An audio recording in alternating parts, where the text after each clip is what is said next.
प्रभु भी भय या नाश नहीं कर सकते। यद्यपि वो मंगल भवन है, उनके द्वारा कभी ऐसा होता ही नहीं, पर फिर भी यदि हृदय में चिंतन है तो कह रहे हैं कि जो उपासक केवल अपने प्रभु में रमण करता है, केवल अपने प्रभु के सुख वाला है, केवल अपने प्रभु में रमण करता है।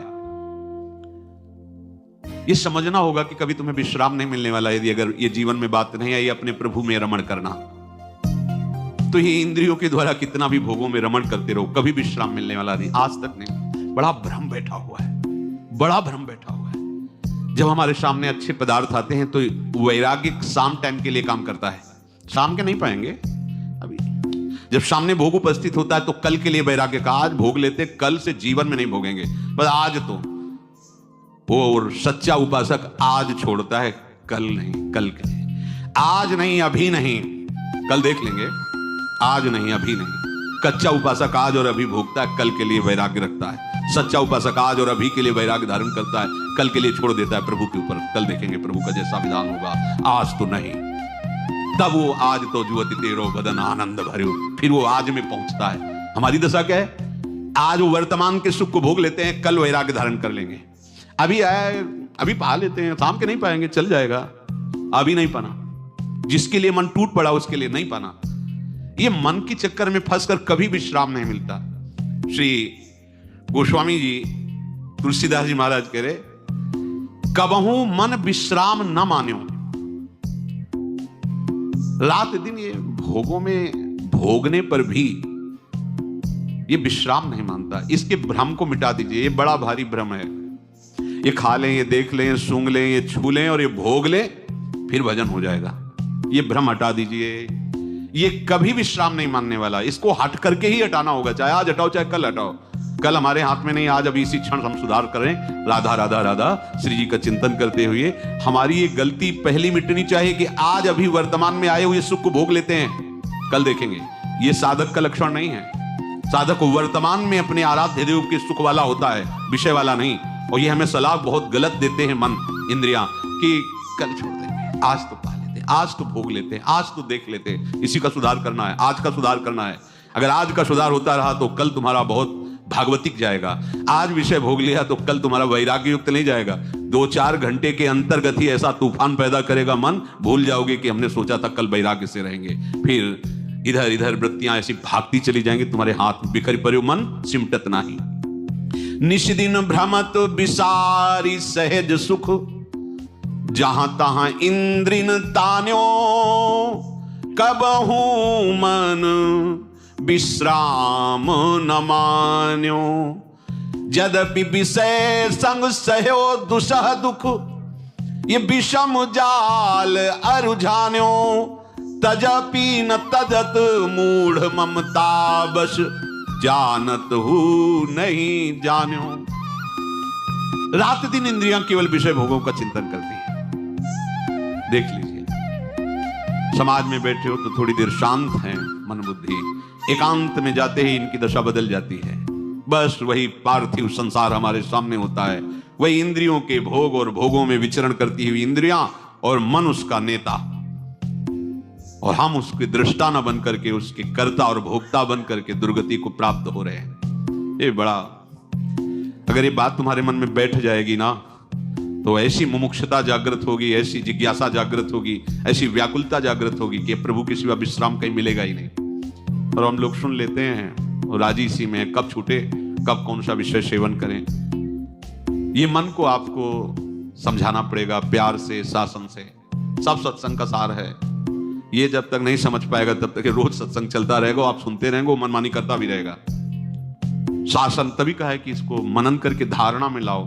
धारणा लग जाएगी, हृदय में हो जाएगी तो आग पैदा हो जाएगी। नहीं अच्छा लगता सब कुछ। देखो, जब कोई किसी पदाधिकार पर बैठना चाहता है तो घर घर हाथ जोड़ता है सबके, नहीं जोड़ता। एक कोई भी पद, राजकीय पद के लिए ऐसे करता घूमता है। तो आपको परम पद पे जाना है, सबको प्रणाम करो, किसी की कोई निंदा स्तुति नहीं, किसी से कोई मतलब नहीं, और इंद्रिय और मन से अपनी मित्रता हटा दो। ये जो बहुत गाढ़ मित्रता इतनी की हो कि ना गुरु से मतलब है, ना शास्त्र से मतलब, ना भगवान से मतलब है, इतनी गाढ़ मित्रता है आपकी इंद्रिय और मन से। देख लीजिए, गुरु के वचन रौंद दोगे, भगवान की आज्ञा उल्लंघन कर दो, अपने को इतनी हम मूढ़ता में फंसाए चले जा रहे। हर समय वो भगवान देख रहा है जिसकी हम उपासना कर रहे हैं, वो हमें देख रहा है कैसे, तो फिर रोक क्यों नहीं रहा? क्योंकि आप रुकना चाहो ना तो आपको सामर्थ्य दे देगा। आप रुकना नहीं चाहते हो तो जो इच्छा करी हो मन माही, प्रभु प्रसाद कुछ दुर्लभ नहीं, उन्हीं का तो रचा हुआ खेल खेलो। जब रोगे चिल्लाओगे तब फिर वो देख लेंगे। काहे को इतना समय बर्बाद करोगे? निष्दिन भ्रमत विचार सहज सुख। ये भगवत सुख क्रिया वाला नहीं है, बोले सहज सुख। ये क्रियाएं असाधन त्यागने के लिए हैं। जो अपना आत्म सुख है या भगवत सुख है वो स्वाभाविक है। इस स्वाभाविक सुख सहज सुख से हम हट करके विषम संसार में रत हो गए हैं। इसीलिए कहते हैं कि साधना करो। काहे के लिए? विषम संसार का विस्मरण करने के लिए। नहीं तो आत्म सुख हमारा स्वरूप है। शंकर सहज स्वरूप संभाला, लाग समाधि अखंड पारा। ये किसी साधन से नहीं है। साधन केवल साधन हटाने के लिए है। सहज सुख है हमारी प्यारी जो प्यारे जो सहज सुख, किसी साधन से नहीं। सर्वेश साधन वरेश चिरम निराशा। किसी को भी हृदय से पूछ लो कि आज तक आप इतने भोग भोगे सुखी हो क्या? किसी से सब कुछ जीवन का समर्पित करके उसके अधीन हो गया वो, और वो उसको इतना कटु वचन, इतना तिरस्कार, पर वो ये सब सहते हुए फिर भी उसकी आसक्ति को नहीं छोड़ पा रहा। किसी को भी कहीं भी ये हालत है, जबकि वो इतना समर्थ है कि प्रभु को भी अधीन कर सकता है। प्रभु को भी अधीन कर सकता है, ऐसा उसमें अध्यात्म बल है। पर वो विषयों में इतना अधीन हो गया है। गोस्वामी जी एक पद में बोले कि जैसे वो घर पशु, गृह पशु कुत्ता रोज डंडे खाता है, पद त्राण सिर बजत, पर वो फिर उन्हीं दरवाजों पर जाता है। ऐसी ये हमारी हालत हो रही है कि झूठी पातरी चाटने के लिए हम मारे मारे घूम रहे हैं विषयों में, और सच्चा सुख सच्चिदानंद प्रभु में उधर से हम विमुख हो रहे हैं। बहुत ज्यादा ज्ञान की बातें बघारने से नहीं बनता। एक एक कदम सही ढंग से चलो तो आप प्रभु के समीप पहुंच जाओगे। यद्यपि विषय संग सहयो दुषा दुख। कौन सा ऐसा विषय है जो सुख दे सकता है? ऑपरेशन करो मन का, कौन सा इंद्रिय का ऐसा सुख है? विचार करके देखो। चाहे जितनी सुगंधित खीर बना लो, काजू और सब डाल के, इलायची, और 6 घंटे बाद जो ये मशीन बना के बाहर फेंकेगी, देखना भी नहीं चाहोगे, दुर्गंध आएगी। ऐसे इस शरीर से प्यार करते हो। चाहे जितना सुंदर मीठा जल पियो, दूध पियो, लघु शंका बन जाएगा ये शरीर मलमूत्र बनाने की मशीन है। इससे प्यार करते हो, मैं मानते हो। इस शरीर में कौन सा ऐसा सुख है जिसके लिए तुम सच्चिदानंद प्रभु से विमुख हो रहे हो? कौन सा ऐसा सुख है बताइए? मलमूत्रों के द्वार में यदि कहीं सुख होता तो सब हाथ उठा कर देते, अब कचुनातन चाहिए मोरे। बिना ऑपरेशन के समझ नहीं पाओगे क्या है, कहां क्या है, किस सुख के लिए तुम्हारा मन मनन कर रहा है कि अगर ये मिल जाए तो मैं कृत्य हो जाऊं। कौन सा ऐसा सुख है, क्या है? विचार करके देखो। इस शरीर में कौन सा ऐसा अंग है जो सच्चिदानंद सुख प्रदान करेगा? जिन अंगों को छूने के बाद कई बार रज लगाया जाता है, उन अंगों में तुम सुख की कल्पना करते हो। मांसपेशियां, रक्त, हड्डी, ये जाला बना हुआ है। कितना भ्रम बैठा हुआ है, कितना भ्रम गंदा बैठ गया है कि सुखों के भोगता बनने के लिए हम क्या अपनाने के लिए तैयार हैं। चलो धर्म की पूर्ति के लिए प्रवृत्ति मार्ग में, निवृत्ति मार्ग में क्यों? क्या है, क्या मन से ऑपरेशन करके देखो, है क्या? क्या है?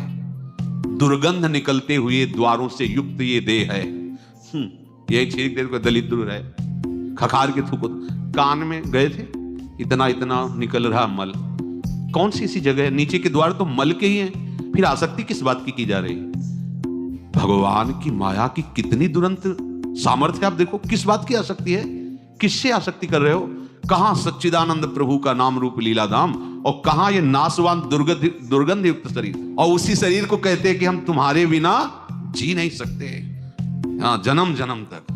भगवान के लिए नहीं कहते कि नाथ में जन्म जन्म तक आपका, हाँ, यत्र यत्र जन्म कर्म के नहीं हुए, जन्म जन्म तक हम साथ। 2 मिनट टिकने की सामर्थ्य नहीं है, अगले ही सेकंड में वो कहां जाएगा जीव कुछ पता नहीं। फालतू में व्यर्थ का बकवास। बोले हमारा आपका साथ तो जन्म जन्म का है। ले, विधाता को फेल कर दिया और जन्म जन्म। सावधान रहो, ये माया की चाल है।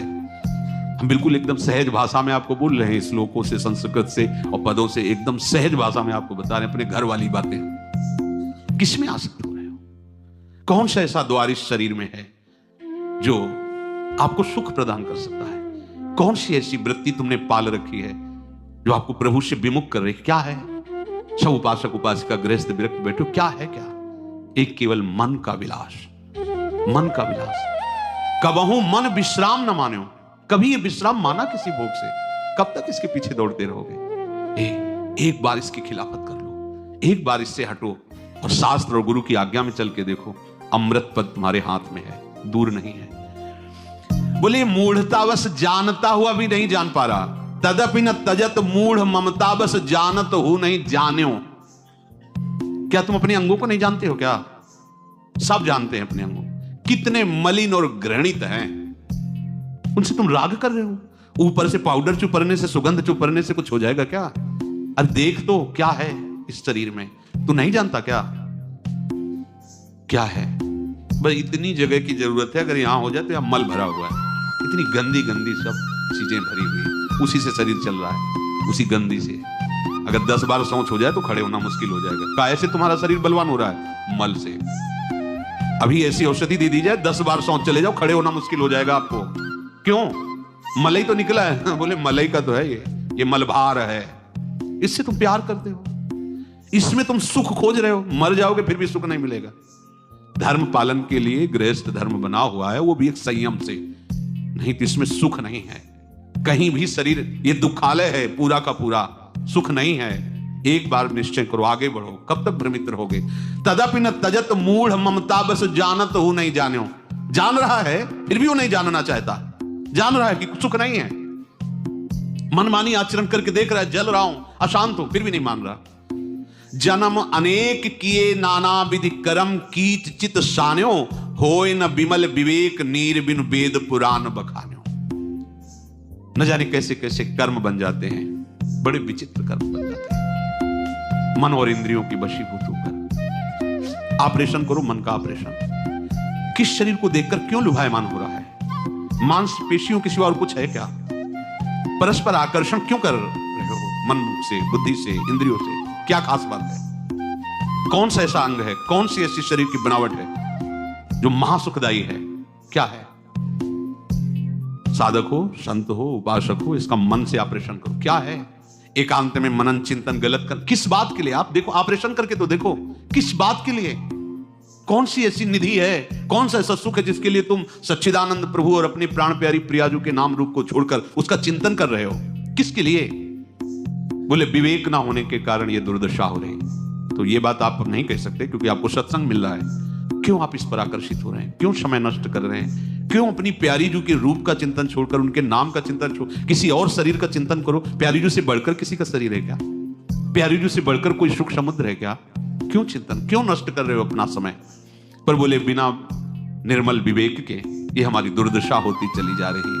वेद पुराण संत जन तो गा ही रहे हैं और हम समझ नहीं पा रहे। इतना मित्र है मन का वो, इतना इंद्रियों का मित्र है, इतना विषयों के अधीन हो गया है कि सदगुरु से, संतों से, उनकी वाणी को जब कान में सुनता है तो उसको जहर लगता है, क्योंकि विषय रस सूखेगा, इससे दूरी बना लेता है। निज हित नाथ पिता गुरु हरिसो हरस हृदय नहीं आन्यो, तुलसीदास कब तृषा जाए सर खनते जन्म सिरान्यो। ध्यान दीजिए, कह रहे हैं कि ऐसे हितैषी, ऐसे प्यारे गुरुदेव, ऐसे प्यारे स्वामी श्री हरि हैं। उन्होंने शास्त्रों में संतों के मुख पे बैठ के तुम्हें समझाया है। अब ज्यादा पढ़ने की जरूरत नहीं है। कुएं खोदते खोदते मर गए, एक चुल्लू पानी नहीं पिया तो क्या तुम्हारा श्रम का फल हुआ? कुआं खोदते खोदते मर गए, पानी एक चुल्लू नहीं पिया, पढ़ते पढ़ते मर गए, चल एक कदम नहीं पाए, क्या हुआ? ज्यादा नहीं, जानकारी ज्यादा नहीं, चलना ज्यादा अच्छा है। तुलसीदास कब तृषा जाए सर खनते जन्म सिराने। खोदते खोदते मर गए, कभी पानी। व्याख्या और पढ़ना और वाह वाह, अनुभव 1 मिनट का नहीं, परमार्थ का। क्या हुआ? प्यास तो बुझी नहीं, खोदते खोदते मर गए, क्या हुआ? ये शास्त्र स्वाध्याय सत्संग, इसका फल है भगवदानंद। मरने के बाद नहीं, वर्तमान में नहीं आ रहा तो त्रुटि है, संभालो। नहीं, वर्तमान, ये वो सुख नहीं है कि भविष्य में मिलेगा। ये कर्मों का फल जैसा नहीं है, ये भगवदानंद है, वर्तमान में डुबोएगा और भविष्य आपका भगवत स्वरूप होगा और भूत भूत बन के उड़ जाएगा, वो तुम्हें परेशान नहीं करेगा। भूत तो सब नष्ट हो जाएगा, भविष्य तुम्हारा भगवत स्वरूप होगा, वो वर्तमान में भगवदानंद में डूबना, नाम कीर्तन वाणी लीला गुण गायन। प्रभु जैसा कोई हमारा हितैषी नहीं, कोई हमारा मित्र नहीं है। एक बार गंगा किनारे भ्रमण कर रहे थे तो एक शव को घसीट कर कुत्ते जन बाहर लाए थे, बहुत से कुत्ते थे, देख रहे थे क्या हालत है। ये वही शरीर जिसको इतना सजाया गया, बार बार मन को दिखा रहे थे कि देख देख ये वही शरीर है, वही अंग है जिनके स्मरण में, जिनके संयोग में महासुख का अनुभव करने की लालसा से जीव अपने जन्म को हार जाता है। सावधान, ये गति है इस शरीर की। अरे प्रत्यक्ष देखते हो, जला दिया जाता है, वही तुम्हारा शरीर है। शरीरों के आकर्षण से बच जाओ तो बहुत जल्दी परमानंद की प्राप्ति होगी। ये आकर्षण से हटो, कुछ नहीं है, कुछ नहीं।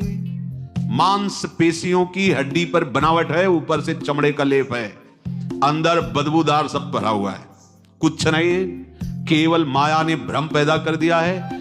शरीर और शरीर के द्वारों में हमें सुखानुभूति, केवल भ्रम, केवल अविद्या, केवल मोह। और ये साधारण नहीं, बड़े बड़े के ऊपर भी इसका प्रभाव बनता है माया का। अगर प्रभाव नहीं तो वो केवल हरिचरण आश्रित, हरिचिंतन परायण है, तभी बच सकता है, अन्यथा नहीं। तो एकमात्र प्रभु के रमण में ही सुख का अनुभव करने वाला, और एकमात्र केवल अपने प्रभु के ही ज्ञान वाला। हमारी जानकारी का विषय श्यामा श्याम है, बस सब जानकारी धीरे धीरे शांत हो जानी चाहिए। हमारी जानकारी बस श्यामा श्याम, नक्शिखलो अंग माधुरी, बस उन्हीं का चिंतन, उन्हीं का दुलार, उन्हीं में हमारा चित्त निरंतर रमण कर रहा है। बोले वो अपनी स्थिति में जब आता है ऐसा उपासक, तो अपने को भी वो भगवत स्वरूप पाता है। जो केवल भगवत सुख वाला होता है, जो केवल अपने आराध्य देव में ही रमण करता है, जो केवल अपने आराध्य देव का ही ज्ञान रखता है, वो जब देखता है अपने हृदय में तो अपने को भी आराध्य देव में ही पाता है, अर्थात वो भी ब्रह्म स्वरूप हो जाता है। जानत तुम्हें तुम्हें हो जाई। अब उसके लिए निर्वाण ब्रह्म पद की प्राप्ति हो जाती, परम महान सुख। अब उसे अपने को इस मार्ग में जब लाते हैं तो सहचरी भाव, गोपी भाव, जिस भाव का भी अधिकारी हो। पर ध्यान दीजिए, अपने आराध्य देव के सुख वाला, बहुत भ्रम है, हट जाइए, पछताओगे। ये जो आप अपने शरीर से सुख भोगने की इच्छा, इंद्रियों से सुख भोगने की इच्छा, मान लीजिए ये वो भ्रम है जो हमारा जीवन नष्ट कर देगा। हाथ कुछ नहीं लगना, कुछ नहीं लगना। कुछ समय के लिए तुम्हें शरीर मिला है, वो केवल भगवत प्राप्ति के लिए मिला है, मान लीजिए। ये सब व्यर्थ का केवल माया जाल है, आगे हटिए। ये हम नहीं कह रहे कि हम तुम्ही को समझा रहे हैं, हम बहुत समझदार हो गए। इन्हीं वाणियों से, संतों की कृपा से, इन्हीं के आश्रय से समझा जाता है। और समझ करके भी नहीं चलने की जो सामर्थ्य है, हमारी नहीं चलने की सामर्थ्य है, वो केवल इन्हीं की सामर्थ्य से हम चल सकते हैं। समझ करके भी हम नहीं चल सकते, यही चला सकते हैं। तो वह इनके चरणों का आश्रय लेकर के, इन्हीं के चिंतन में, इन्हीं के मनन में। देखो, कुछ तो ऐसे हैं जो चलना चाहते हैं पर इतना गृहस्थी का प्रपंच लद गया है कि वो निकल नहीं पा रहे। प्रणाम करते हैं उनको, जब देखते हैं भले कैसे भी, लेकिन जब वो प्रभु के लिए आंसू बहाते हैं तो चलो झूठा खेले साचा हो। झूठे ही प्रभु के लिए कोई रो दे तो हमारे आदर का पात्र है। मेरे प्रभु के लिए तो रोया, और वो गृहस्थी में होकर प्रभु के लिए रो रहे हैं। हम भगवत मार्ग के पथिक होकर के हम पदार्थों के लिए रो रहे हैं। रोने का मतलब है मन की व्याकुलता। अब सुधार कर लो, अब समय नहीं रह गया है, सुधार कर लो। जो आप लोगों को सौभाग्य मिला है, अपने लोगों को सौभाग्य मिला है, ये अनिर्वचनीय है। धाम, सत्संग, नाम, वाणी, ये सौभाग्य। अरे बड़े बड़े मांगते हैं कि मुझे साधु समागम दीजिए, नहीं मांगते। इससे परम लाभ कोई नहीं। भगवान शंकर भगवती जी से कहते हैं कि गिरजा संत समागम समन लाभ कछु। देखो कैसा कैसा साधु समागम दिया प्रभु ने। रोज प्रातः कालीन के, अर्धरात्रि के बाद, 12, 1, 1:30 बजे उठ जाते, 2, 2:30 बजे की दिनचर्या ये शुरू है सत्संग। अब जब तक 9 नहीं बजेंगे तब तक चतुराशी जी और आरती, सेवा, पूजा, और इसके बाद 9 बजे से फिर कीर्तन चल रहा है। अपने को तो बाहर कुछ करना ही नहीं, सब कुछ श्री जी। बस एकांत आप अपना सुरक्षित रखिए। शरीर ना अपना प्रेमास्पद है ना दूसरे का, ये केवल भगवत प्राप्ति की एक गाड़ी है, आप ऐसा मान लीजिए। ये ना मैं है ना मेरा है, बहुत ही घृणित है, बहुत ही घृणित। ऊपर से चिकना दिखाई देता है तो लगता है क्या बात है, अगर सामर्थ्य फेल हो जाए तो सब ऐसे कर लेंगे भी। एक राजकुमारी बहुत सुंदर थी और वो सत्संगी थी, संतों का संग करती थी, बहुत सुंदर थी। तो एक किसी छोटे पदाधिकारी के घर का नवयुवक उस दिन सेवा में गया, तो उसने राजकुमारी को महल में देखा, ऊपर बाल सुखाते हुए देख करके रूप में आकर्षित हो गया। और ऐसा रूप का आकर्षण की आसक्ति होती है पहले ही दर्शन में हो। तो अब उसे ये पता था कि ये बात भी हम नहीं कह सकते, क्योंकि कहां राजकुमारी और कहां हमारे पिता उनके अनुचर हैं। कोई अगर बात भी कहा तो परिवार से फांसी में चढ़ा दिए जाएंगे। बस उदास रहने लगा, भोजन छोड़ दिया, पीला शरीर हो गया। ऐसा प्रेम प्रभु से होना कठिन है। यही देखो माया का खेल। उसकी मां ने कहा कि बेटा क्या परेशानी है? राजवैद्यों को दिखाया, वो कह रहे कोई रोग नहीं, क्या परेशानी? तो उसने कहा कि हमने राजकुमारी को देखा है और अब हम उसके बिना जी नहीं सकते। राजकुमारी, पूरे परिवार को मृत्यु दंड दिया जाएगा अगर ये बात भी निकल गई तो। बोले इसीलिए तुम कुछ बोल नहीं रहे। मां में इतनी वात्सल्यता होती कि अपने प्राणों की परवाह नहीं करती अपने बच्चे को सुख देने के लिए। अब वो राजकर्मचारी तो उसके पिता थे ही, उनके संबंध से राजकुमारी के दर्शन की भावना से गए, तो उसको अनुमति मिल गई। वहां गई और पैरों में पड़ गई। आप, हमें पता है कि संतों का संग करती हैं, आप हमारी बात को समझ सकती हैं। हमारे हृदय में इतना वात्सल्य है कि मैं जानती हूं आप चाहोगी तो अभी मृत्युदंड दे सकती हो, पर हम अपने बच्चे की प्रियता आपके सामने रखती, वो आपको देख करके ऐसी हालत में। अच्छा तो आपको परेशान नहीं होनी, हम उसको समय देंगे मिलने का। सत्संगी जो होते हैं ना, वो बहुत किसी बात को सीरियस नहीं लेते, ऐसे लौकिक। उनका उससे कहो कि 8वें दिन मिलेंगी राजकुमारी और खाओ पियो, जाओ बोल दो जाके। अरे ऐसी बात मां बोल रही तो कोई झूठ थोड़ी है। वो प्रसन्न हो गया और उसी दिन से उसने जैसे जमाल गोटा दिया ना, पाना सौंध 7-8 दिन में, और सब भरवा के स्वर्ण के मटकों में रख दिया। मक्खियां भिन-भिना रही उतना। बुला उसको, बुलाया, ये राजकुमारी, मक्खियां, दुर्गंध उसी कमरे में। बोले आप ही हो जो छत? हाँ, तो सुंदरता, वो स्वस्थता, वो चमक, बोले इन घड़ों में है, इन घड़ों में भरी है, देख स्वर्ण के चमकते हुए घड़े खोले। ऐसे दुर्गंध, वो तो दुर्गंध थी। बोले यही चमक रहा था अंदर से। बोलो तुम्हारी आसक्ति है? बोले क्षमा कीजिए। बोले जाओ, खत्म। केवल मलयुक्त शरीर की चिकनाहट में हम अपने सच्चिदानंद प्रभु को छोड़ देते हैं, गुरु को छोड़ देते हैं, धर्म मार्ग को छोड़ देते हैं। और ये माया ऐसी नहीं कि आज सुन लिया और अब आप जान गए कि मलमूत्र का भांड शरीर है, मलमूत्र के द्वारों में कोई सुख नहीं है, यही आप दूसरे को बोलोगे और आसक्ति वही होगी। इसी का नाम है माया। दैवी एषा गुणमयी मम माया दुरत्तया। अगर बच सकते हो तो माँ में वे प्रपद्यन्ते माया में तांत। हर समय नाम जप करो, वाणी गायन करो, परस्पर जल्दी देखो नहीं किसी को। जैसे आप अपने को समझो कि बहुत जितेंद्रिय, हमने तो समझ लिया सत्संग से, और ऐसे ही गर्दन, तुम्हारी सामर्थ्य नहीं कि तुम बिना फंसे निकल जाओ, वृत्ति फंस जाएगी। जो चाहे आपन कल्याणा, सुजस सुमति शुभगति शुभ नाना, सो पर नारी लीलार गोसाई, तजो चौथी के चंद की नाई। यदि अपना कल्याण चाहते हो, मंगल चाहते हो, तो ये आंख उठा के इधर उधर देखना बंद कर दो। देखो ये दर्शन इतना आकर्षण पैदा करता है कि बुद्धि काम नहीं करती। भगवान परशुराम जी की माता रेणुका जी नाम था शायद, जमदग्नि जी की प्रिया रेणुका जी और भगवान परशुराम जिनके पुत्र बने, उस संध्या का जल लेने के लिए गई हुई थी। और सरिता में, नदी में गंधर्व अप्सराजन केली कर रहे थे। तो गंधर्वों को देख करके, उस केली को देखकर अच्छा लगा। केवल ऐसा नहीं कि कामाशक्त हो गई या विकार, अच्छा लगा ऐसे केवल देखती रही। और एकदम कि महर्षि तो संध्या में बैठे हो, हम जल लेने, तुरंत जल लेकर, उनका विलंब कैसे हुआ? हाथ जोड़ा और कहा, गंधर्व अप्सरा की केली हो रही थी, वो देखने लगी। अच्छा, एक ब्रह्म ऋषि की पत्नी होकर तुमको पर पुरुष और स्त्री की केली देखना अच्छा लगा। पुत्र और भी बैठे थे, उनसे कहा काट दो इनका गला। उनकी सामर्थ्य कैसे, मां का गला कैसे काटते, सर झुका के बैठे रहे। इतने में भगवान परशुराम जी पधारे। वो हर समय शिव प्रसाद फरसा लिए रहते थे। प्रणाम किया, उनका बेटा मां और भाइयों का गला काट दो। एक क्षण भी नहीं रुके और काट दिया। बोले वरदान मांगो, मैं प्रसन्न। बोले माँ और भाई सब जीवित हो जाओ, उनको ये स्मृति ही न रहे कि मैंने उनका गला काटा था। जी। अब आप समझो इतने बड़े महात्मा को इस बात में केवल गुस्सा है कि तुम देखा कैसे। और अगर देखने के इतना बड़ा आकर्षण कि इतनी बड़ी महामहिम भगवान परशुराम जी की माता को अच्छा लगा देखना, हम लोग क्या है? हम लोग क्या है जिनके गर्भ में भगवान अवतार ले रहे हैं परशुराम जी, उन माता को देखना अच्छा लगा। ऐसा नहीं कि कामासक्त हो गई या विकार, देखना अच्छा लगा, कुछ सेकेंड विलंब हो गया।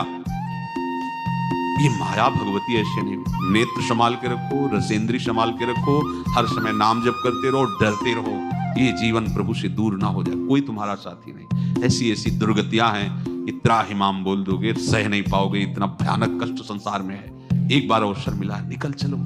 ये मनोरंजन के लिए नहीं है समय। वही हम एक दूसरे से हंस रहे, खेल रहे, बात कर रहे, मनोरंजन का समय नहीं। उदासीनति रही गुसाई, हर समय अंदर से उदास रहो। कैसे प्रभु को प्राप्त करूं, कैसे निरंतर भजन चले, कोई भी विषय हमारा चिंतन का विषय ना बने, कोई भी विषय चिंतन का विषय न बने। तो बहुत सहज सरल भाषा में आज का जैसे सत्संग खान पान से लेकर इसको आप मनन करो और आचरण में उतारो, वैसे ही चलो जैसे हम प्रार्थना कर रहे हैं। तो आपको खुद अनुभव होने लगेगा कि आपका मन भजन में लगने लगा है, नींद कम होने लगी, संयम से चल रहे, आपको आनंद मिलने लगेगा। अगर आप संयम से नहीं है, खूब ऐसे सब मनमानी आचरण, तो भगवद आनंद नहीं मिलेगा। फिर आप निकलते चले जाएंगे विषयों की तरफ, मनमानी आचरण, क्या जीवन। सोचो, खान पान तो भगवान अन्य जीवों को भी दे रहे हैं, खान पान वस्त्र भोजन तो पापियों को भी दे रहे हैं जो बिल्कुल भगवत विमुख। क्या इतने जीवन का लक्ष्य है? अरे हम भगवत मार्ग के प्रतीक हैं, हमें ये ध्यान रखना है, हमारा लक्ष्य भगवत पार्षद पद है, प्रियाजू की सहचरी बनना है, तो हमें सावधान होकर चलना है। समय हमारा व्यर्थ नष्ट नहीं होना चाहिए। ये सुधार लो।